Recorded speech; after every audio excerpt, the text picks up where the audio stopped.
શ્રીપાદ શ્રીવલ્લભ ચરિત્રામૃત અધ્યાય 51 ડૂબવા અને બીજા સંકટોમાંથી બચાવ અને આ પુસ્તક ભક્તિપૂર્વક વાંચવાની અસર. આ અધ્યાયના પઠન અથવા શ્રવણથી સર્વ પ્રકારના ડૂબવાના અકસ્માતોથી બચાવ થાય છે. જન્માક્ષરના અશુભ ગ્રહોનું નિવારણ થાય, લાંબી જિંદગીની પ્રાપ્તિ થાય છે અને અત્ર પરત્ર સુખની પ્રાપ્તિ થાય છે.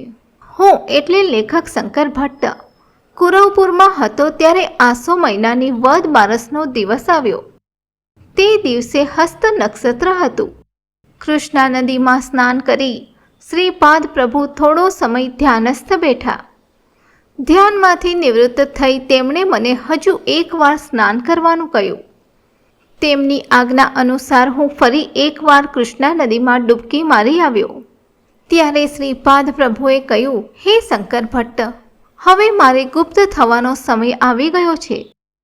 હું કૃષ્ણા નદીમાં અંતર્ધ્યાન થઈ કુરવપુરમાં ગુપ્ત રીતે સંચાર કરીશ. તે પછી નૃસિંહ સરસ્વતી નામથી સંન્યાસી રૂપમાં ધર્મના ઉદ્ધાર માટે ફરી અવતાર લઈશ. તું લખી રહેલો શ્રીપાદ શ્રીવલ્લભ ચરિત્રામૃત મહાપવિત્ર ગ્રંથ ભક્તોને માટે કલ્પતરુની જેમ લાભપ્રદ થશે. તે અક્ષર સત્ય ગ્રંથ હશે. દિગંબરા દિગંબરા શ્રીપાદ શ્રીવલ્લભ દિગંબરા, આ મારા નામનો જયઘોષ સર્વત્ર થશે. આ ગ્રંથનું વાંચન માનસિક દુનિયાને સુધારવામાં ખૂબ જ મદદરૂપ થશે. જે આ ગ્રંથનું પારાયણ કરશે તેને આ દુનિયાના અને બીજી દુનિયાના લાભો નફા સાથે મળશે. આ ગ્રંથનો પ્રત્યેક શબ્દ એ વેદ વાક્ય સમાન માનવામાં આવશે. તું લખી રહેલો સંસ્કૃત ગ્રંથ મારા મહાસંસ્થાનના ઔદુંબર વૃક્ષ નીચે શબ્દ સ્વરૂપમાં કાયમ રહેશે. ત્યાંથી નીકળતા દિવ્ય શબ્દો દર્શનાર્થે આવનાર ભક્તોને સાંભળવા મળશે.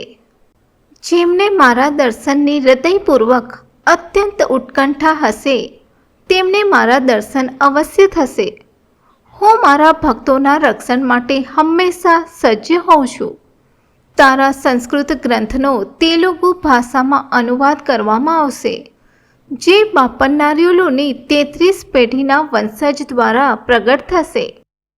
આ પવિત્ર ગ્રંથનું કોઈ પણ ભાષામાં પારાયણ કરતા દિવ્ય અનુભવો અનુભવવા મળશે અને પારાયણ કરનાર ભક્તનું સર્વગ્રાહી શુભ મંગળ થઈ સકલ વ્યાધિથી તેનું રક્ષણ થશે.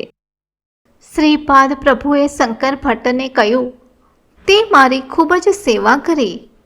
તે મને પિતા જેવું સન્માન આપી સેવા વ્રતના નિયમોનું ચુસ્ત રીતે પાલન કરી મારી મનોભાવે સેવા કરી છે.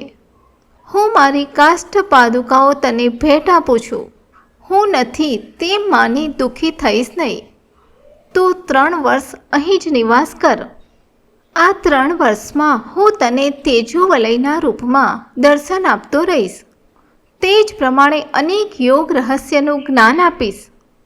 હે શંકર ભટ્ટ, 3 વર્ષ પછી આવનાર અશ્વિન કૃષ્ણ બારસના દિવસે તે રચેલ શ્રીપાદ શ્રીવલ્લભ ચરિત્રામૃત ગ્રંથ મારી પાદુકાઓ નજીક મૂકજે. તે દિવસે દર્શનાર્થ આવનાર સર્વ ભક્તો ધન્ય થશે. સર્વને મારા મંગળમય આશીર્વાદ. શ્રીપાદ શ્રીવલ્લભ પ્રભુ આ પ્રમાણે ભક્તોને સંદેશ આપી કૃષ્ણા નદીમાં અંતર્ધ્યાન પામ્યા. તેમની કાષ્ઠ પાદુકાઓને મેં હૈયા સરસી ચાપીને માતાથી વિખૂટા પડેલા બાળકની જેમ રુદન કરવા લાગ્યો. શ્રીપાદ પ્રભુ કૃષ્ણા જળમાં દેખાય છે કે કેમ તે માટે મેં ફરી એકવાર નદીમાં સ્નાન કર્યું અને બહાર આવી ધ્યાનસ્થ થયો. ત્યારે શ્રીપાદ પ્રભુએ મારા મનોનેત્રને તેજોમય રૂપમાં દર્શન આપ્યા. અધ્યાય 51 સમાપ્ત. શ્રીપાદ રાજમ શરણમ પ્રપદ્યે. શ્રીપાદ શ્રીવલ્લભનો જય જયકાર હો.